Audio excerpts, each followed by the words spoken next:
or not, it's another VO podcast with three guys who are full-time voice actors at different stages of life, career, and location. But they have formed a bond and work together to hold each other accountable and help each other on their VO path. Three guys from different backgrounds working together, helping each other, and sharing with you along the way. Hey, what are we calling it again? It's another VO podcast. Okay, guys. Sorry, I get it. Come on, you're not my dads. Hey, welcome back. You have found us again. It's another VO podcast right here on the podcast airwaves, coming to you live from Zencastr from all different places in the world. Let's see. Alden, where are you at again? I'm in Missouri. No, it's Indiana. You're wrong answer. Jake, where are you? I would say Texas, but I'm worried that's wrong too now. No, you're right. You're out there close to Cliff, so I know where you are. It's Alden. I always get messed up. Yeah. Hey, we got a really special guest today. Let's welcome Lynn Wissner. How are you?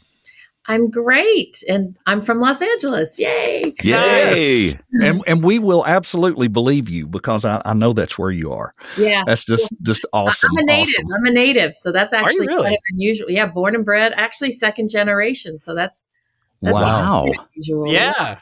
Yeah. Because most of you have moved to Tennessee. I don't know why, but it's right. great. It's great for property values. That's for sure. Because it's quite an exodus to Tennessee. But I'm a born and bred Valley girl. I love it. My kids grew up here. I grew up here. Everything. So we're good. That's awesome. Yeah, I loved hearing the story, and I can't remember if you guys were talking about it live. It may have been at VO Atlanta, and Cliff was talking about you being a little girl and all this stuff, and that was the coolest story. But not a little girl, but I love him for saying that. Yeah, I know what you mean. I know what you mean. Age, but yeah, he used to be in LA, and my studio. I had a studio in Studio City, and he worked at a studio just a few blocks away.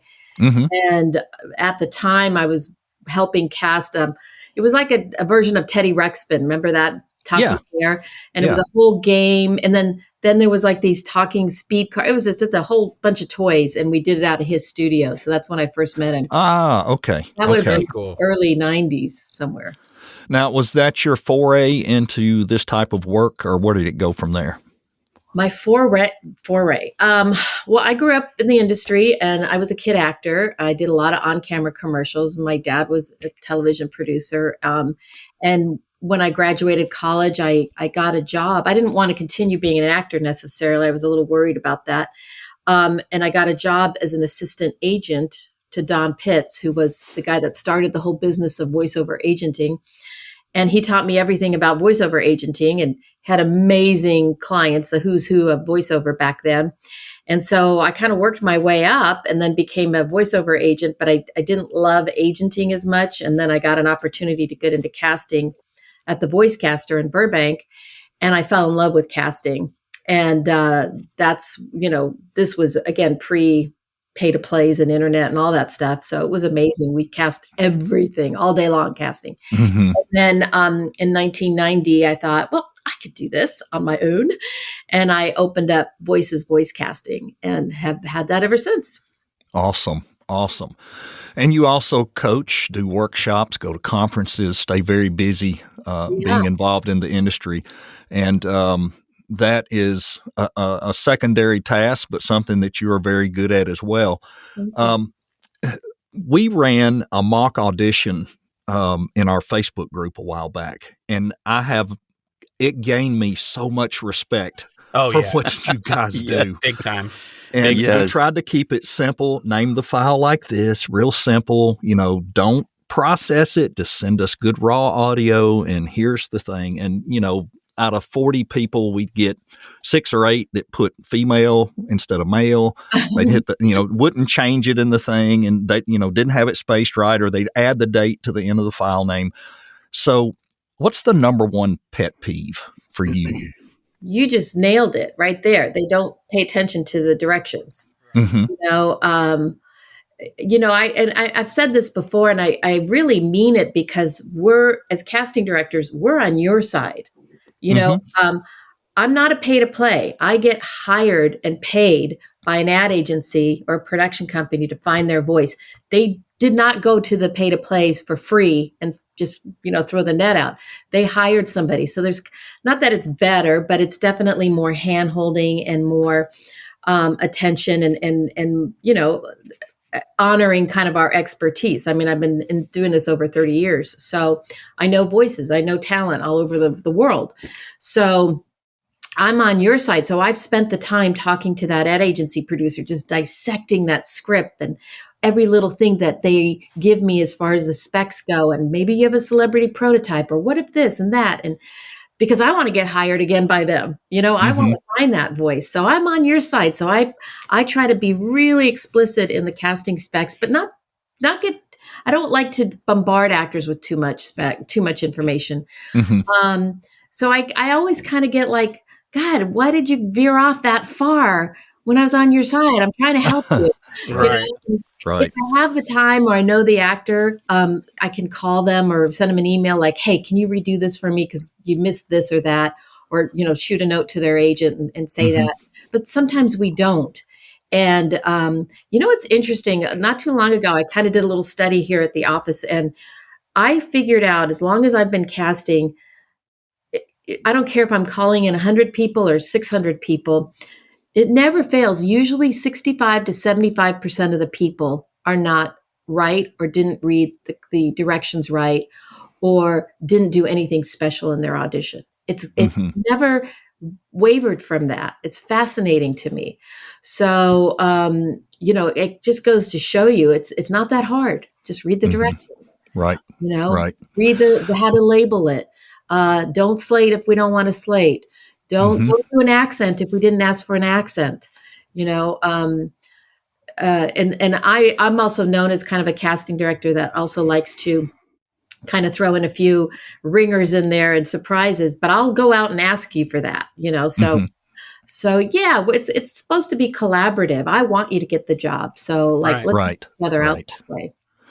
Yeah, we were blown away. The three of us went through the whole process, and and the funny part was when it got down to the end, we picked a top three, and I think all three of us picked the same three people out of the 30, which was kind of really odd. I thought we'd be way off, but it was fun. It was a very educational thing, and it'll give you a respect for what people go through. And you have said this in workshop that I came to, that after you hear 35 times the first 4 words said the same way, you're just waiting, somebody please, I tell the actors, I'm like, you have to remember, and I mean it very respectfully, but you all sound the same.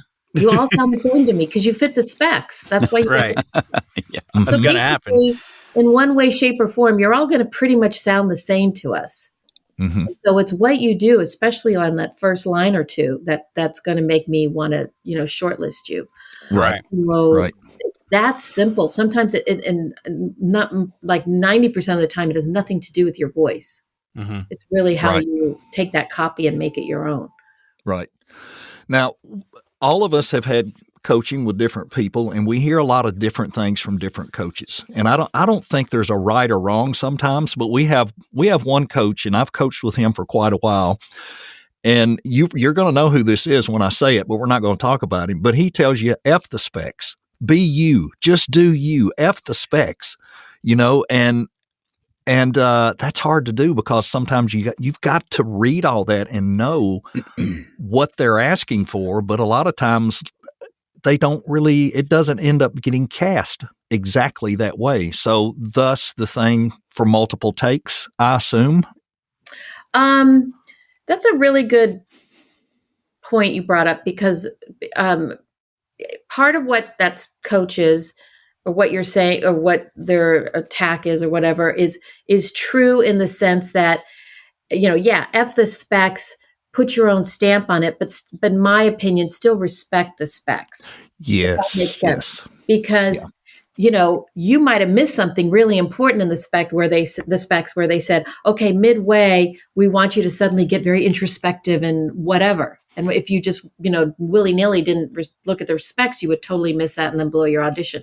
So I agree with the part of like, don't overthink it and do the voice you think you're supposed to do. I always say, just be you, you interpreting this direction. Right. So it's Right. similar to what that person's saying, but at the same time, don't disrespect the specs, if that makes sense. Right. It does. And, I always say, I never like to hear more than 2 takes. I just don't have the time. But if you give me a second take, or if it's short enough and you give us a third take, just make sure they're really different. And that could be as easy as kind of coming at it with a different emotion or changing up the punctuation a little bit. There's a lot of kind of easy hacks and tricks you can do to sort of change up your delivery, which things I kind of teach in coaching. But sometimes disrespecting and just being like, I'm a lone wolf, this is what I'm going to do, I think is also kind of showing that you're not a team player when it comes to a session.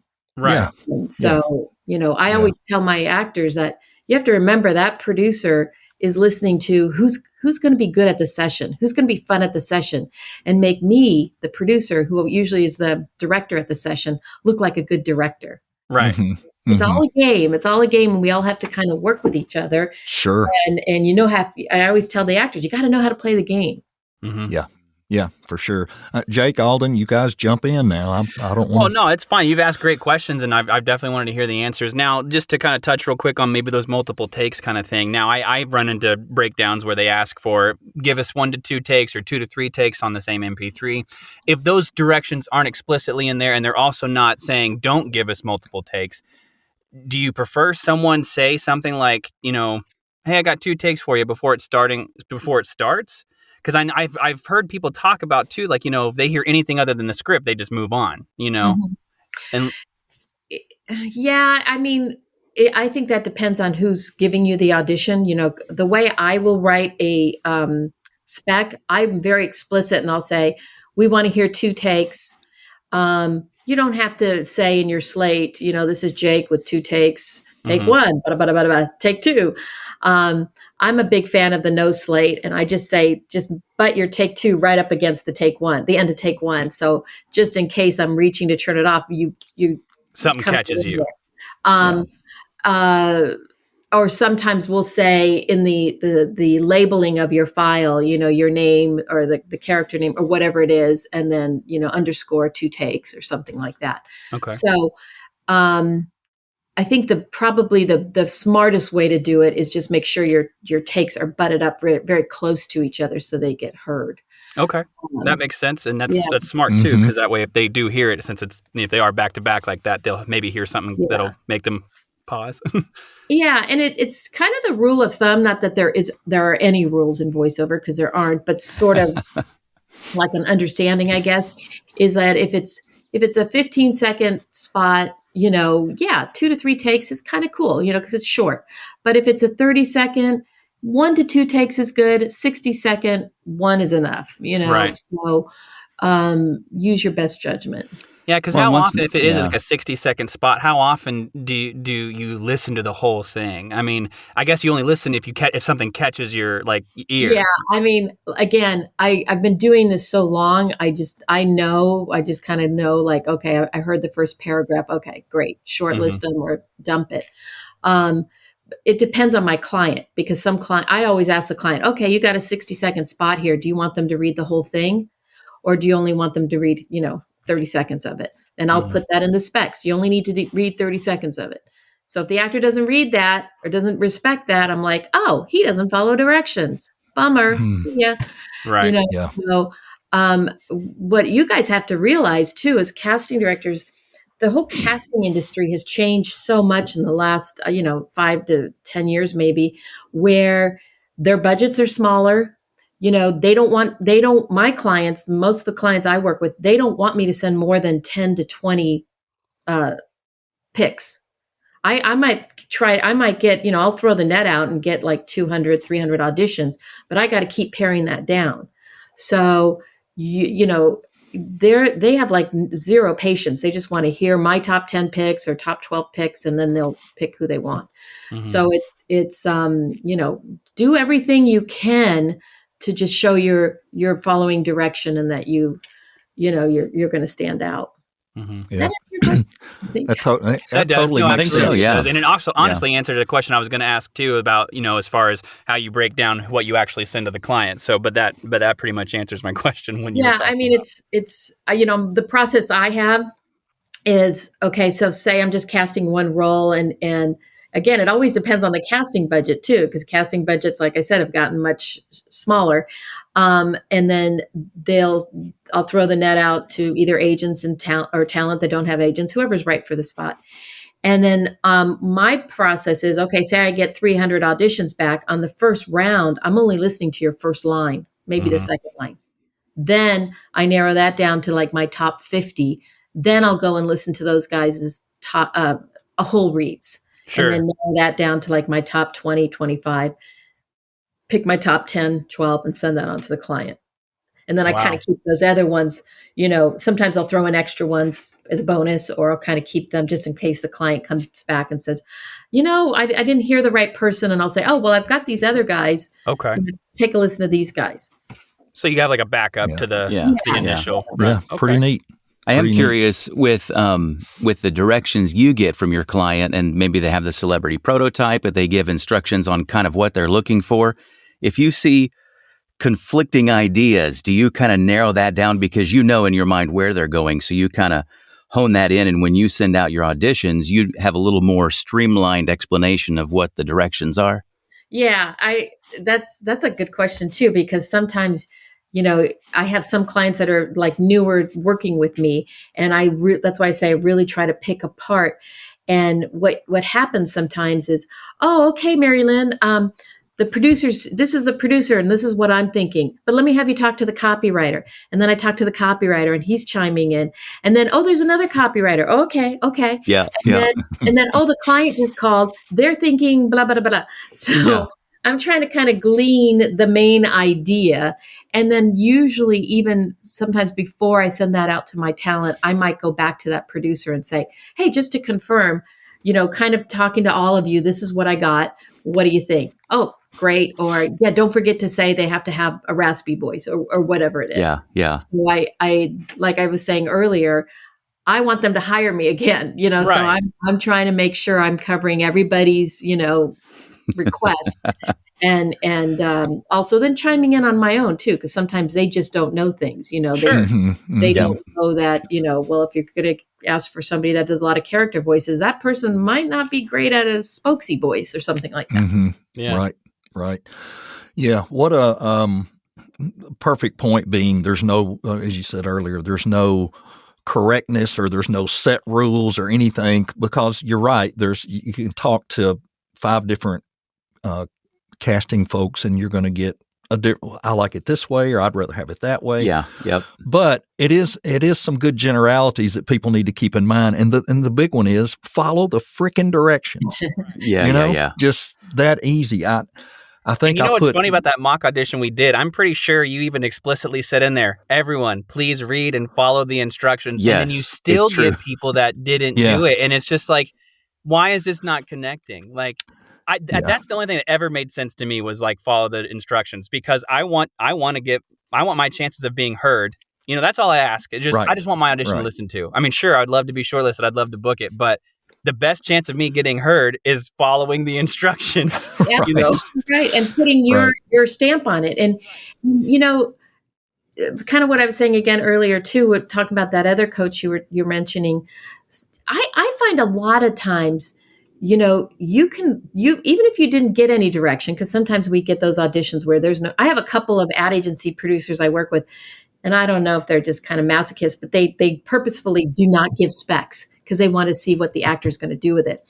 But you can usually glean from the copy what kind of read there is. You can tell, and what I teach in my coaching is there are 5 directions that are the foundation for all commercials.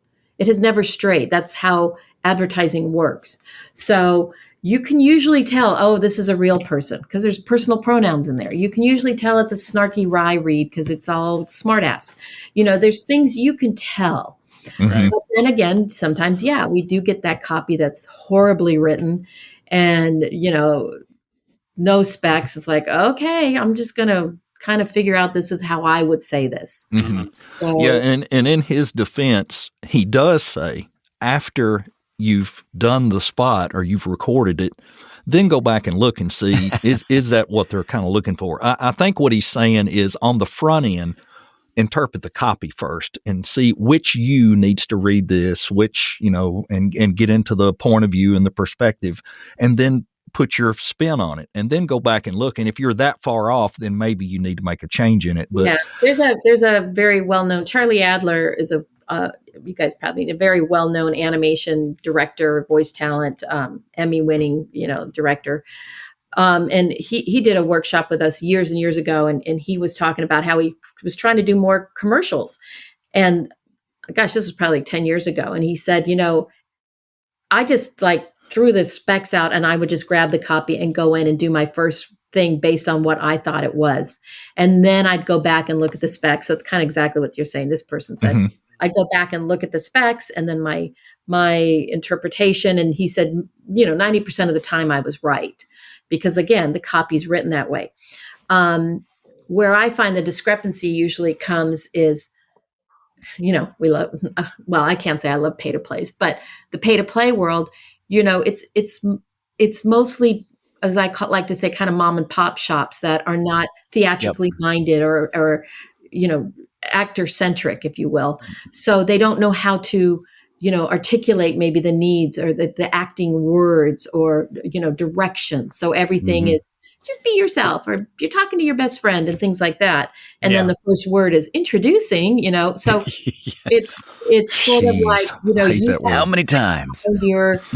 your space in that world. I know it's a little vague, but that's sort of where to go with that.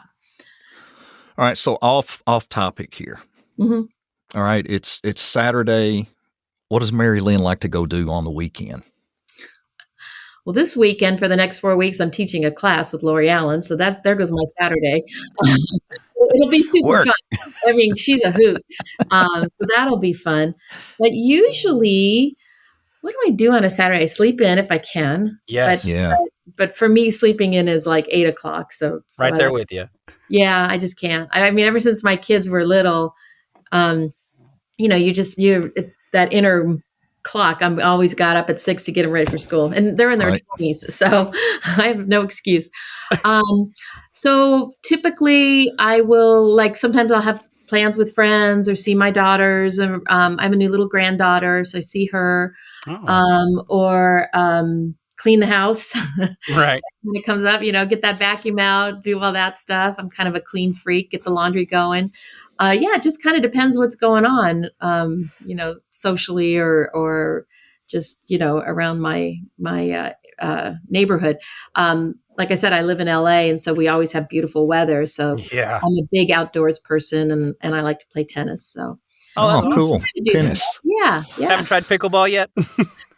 I know I haven't. And I remember playing it a little bit in high school, but I was always such a tennis snob. I was afraid it was going to wreck my tennis game. I had so many friends that are like, no, you got to do it. You got to do it. And I have a mean backhand, and I'm always afraid, can I do that with a pickleball? Like the two-handed backhand? So just launch it. My mom and dad, Yeah. My mom and dad would not let me play golf in high school because of my baseball. They said it'll ruin your baseball swing. Yeah. And then a coach had us hitting off a tarp, and it tore the cartilage out of my knee, and that ruined it all. So it didn't matter. Yeah, things like that happen. That was one of those career-changing moments. Yeah, yikes. Yep, lots of fun. So I don't want to get into, deep specifics, but I know your coaching methods by coming to the workshop at VO Atlanta and enjoyed that a ton. And I know I've coached with you once individually, but the encouragement of getting people to get in front of casting people, whether in workshops or wherever they can, so they can see them and hear them. I think that's highly important to get associated that way. And I think people miss out on that. What's your input on some of that? I totally agree. It's not only are you just getting in front of them and they get to know you so that, for future projects, because every student I've ever worked with, I put in our database and, I'll make notes, this is their voice, was their strength, or, he's in Texas or he's in Missouri, whatever. So it's not only getting in front of them, because again, that's our job, is to always find voices, but also we're in the trenches. So I know what books. I know why there's certain actors that just always get a booking. What is it about them? So I teach that. I like to teach not only, like I said earlier, the foundation, but then I take it a step further and then, teach you how to apply those foundations, because every actor is going to have a little bit of a different MO to get into them. And it is about the acting. It really is. So for me, it's not like I'm manipulating, but I'm working with you so that you will then ultimately learn how to stand out on an audition, because I know, Right. That's very I know what's important. trending. I know, like I said earlier, I know why certain actors always get booked. I know, what's happening in the advertising world, because I work with ad agency producers and account execs, all week long. And again, not just commercials too. I mean, we cast narrations and all kinds of things, games, animation. So, it's the relationships that I have, help actors. Just the other day, I had a client from Brazil. We don't have time to cast. Can you just give me the names of 3 teenage boys that can sound 16-year-old? Great. I sent them off the name of 3 of my students, and they just booked me because they trust me. So there's some wonderful casting folks out there that coach. And I think, again, it's just good to be on the radar of a buyer. Mm-hmm. Yeah, it makes total sense. Yeah. And I know part of that kind of was leading to the point of, the NAVA survey tells us there's this huge amount of percentage of people making 20 to 40,000 a year in VO, 80% or so of the people that responded. The difference in that 80% and that other 20% is exactly that. It is the coaching and the ability to act and to do those things. We all have been told, "Oh, I really like your voice." Well, that gets you nowhere. What can you do with that voice? I mean, can you really make that voice change character and be believable and get different point of views in situations? And that is what you'll learn in that type coaching. So our newer people out there, those people, what Jake, you had one the other week that posted on there something about, I'm new and da-da-da-da-da. And what'd they say? This strike's going on, so I guess I should give up now. Yeah, they weren't even in voiceover yet, and they're like, "So I think about getting into voiceover, but since the strike's going on, am I pretty much screwed?" Yeah, one had nothing to do with the other, but The strike has nothing to do with commercials, Right, yeah, exactly. That's what we were trying to get across to them. But we get to run into that in our group a lot, and a lot of different groups too. I mean, people true. all the time come in without doing any research, and they just go straight. So, how do I get into cartoons? Yeah. Not by posting in this group. Yeah. Yeah, this is not the place. Yeah, research, learn. Really, it's daunting. I mean, during the pandemic, I was getting calls from, parents of kids that my kids went to school with, "Hey, Mary Lynn, I remember you do this thing on voiceover, and well, I'm home now, and, I want to give it a try. I got a good voice." It's like, okay. First, you're going to need to go take lessons. It's going to cost you about this much. Then you're going to need to get a website, and demos is going to cost you this much, and then a booth, and then what? They have no clue. Right. And, the calls we get every week. Well, I've been in radio for 80 years, and I could do this and that, and it's just, okay, go get training. The best investment you can make is to start with a reputable coach or a good beginning workshop. Is get the training. Get at least get in front of the mic and see if you have the talent. Yeah. That's nothing to do with your voice. Right. Yeah. Because you could have the most gorgeous voice on the planet, but if you can't perform, you're no good to us. We always kind of make a joke around here when we're casting a celebrity spot or campaign. Voiceover to me is the true delineator between who's a really good actor and who's just pretty. Because you get some of these celebrities in the booth, and when they start doing a voiceover, they're very humbled, like, "Oh crap, I'm just reading." They don't realize it's acting, and I'll say, okay, let's try it again. Can you do this, and that? And then they start to melt down, and it's very intense. Some of the diva moments we have seen. So, when you think about it, that's why there's only like a really good handful of celebrities that are successful at voiceover. And I'm talking commercials, not the animation. Yeah. So it really is about acting and taking a piece of advertising where you're selling something and making it sound like it was a snippet of your life. It's hard to do. I love the video that was going around. It might have been last year or 2 years ago of Sam Elliott in a VO session, and they'd ask him, "Could you give us one more line?" And he says, "It ain't going to sound no different." That was from a movie. I watched that movie. Was it? Yeah, it was. That was a real neat thing because you could tell he was just getting madder and madder. One trick pony there. Yeah, and I love hearing Mark Hamill talk about voice actors versus. Oh, I love Mark Hamill. Oh, yeah. He talks about how the bar is so high in voice acting. When he went into his first voice acting session, he was intimidated. This is Luke Skywalker, right? Right. Yeah. Let me ask you this real quick. And this is, I mean, you don't have to answer it if you don't want to, I guess. But I mean, I know you've been in the industry for so long, but and you're used to probably working with celebrities in certain situations. Has there ever been a celebrity you've gotten to work with that you were like kind of maybe fangirling over the fact? I mean, like, you obviously kept your reservation, but I mean, like, you work with them all the time, so maybe the allure isn't there anymore. But I mean, a little bit. Like, it's weird because I not to sound like pompous or anything. I grew up in the industry. Right. Like I said, my dad was a television producer, so I was around like sets and things like that when I was a kid. But at the same time, when you meet certain idols of yours, or actors you just really love, I did get a little. I mean, I directed Orson Welles once. Oh, man. I directed. Wow. I directed Casey Kasem. I've directed June Foray. I've directed Richard Chamberlain, Jeff Bridges, Jason Bateman. I've directed some really great actors. And again, there's something about. I can't explain it, but I think voice talent get it. Like, you get in the booth and you're in your little cocoon, and they get in there and they're just as vulnerable as any actor, as any scaled voice actor.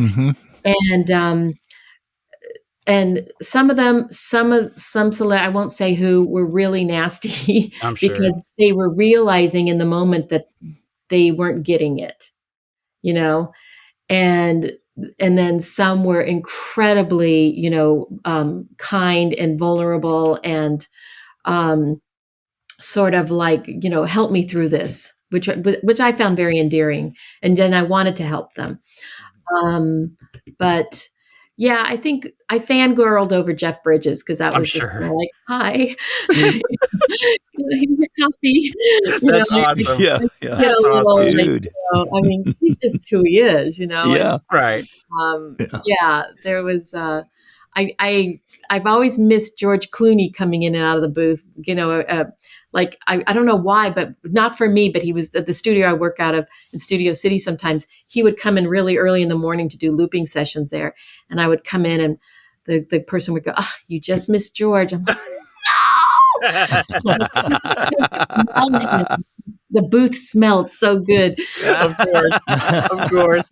That's kind of George. Some of the similarities of like living in Nashville and being around the music industry when I was younger.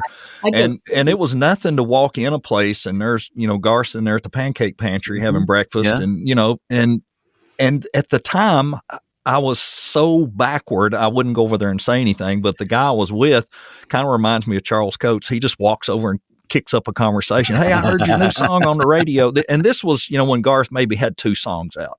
And he was just the nicest, most humble person, and it's really neat to meet those people like that. But some of the worst, and I traveled with these people for a short time. Sadly, one of the meanest people I was ever around was Porter Wagner. Oh, really? Yeah. And I don't know if he was just having a couple of bad days, or what it was, but Yeah, but I've met a lot of really nice people though. It's not hard to be nice. Right. No, it's not. What does our friend Jen Henry say? The same thing. It's like, let's just have fun. Yeah. And it costs so little to be nice. Yeah, you gain it so really much. does. Well, Mary Lynn, let's get information out there for how people can get in touch with you, especially for the coaching is what we're talking about. If they want to reach out, do you vet people before you coach them, or do you? Yeah. I personally only like to work with working pros. I just kind of don't have the patience right now to do the beginners. Sure. This is your mic, handstand, Right. So I work with a working pro level talent. And then one of my casting associates here, Caitlin, she'll work with the beginners. Gotcha. Yeah, so, well, that's still good. Yeah, she's really great at that. And she also coaches the kids.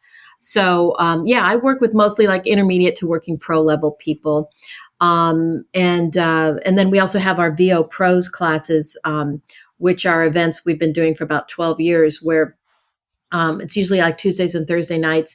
And we'll have a guest this week was all about dubbing. So the other night we had Ezra Weiss.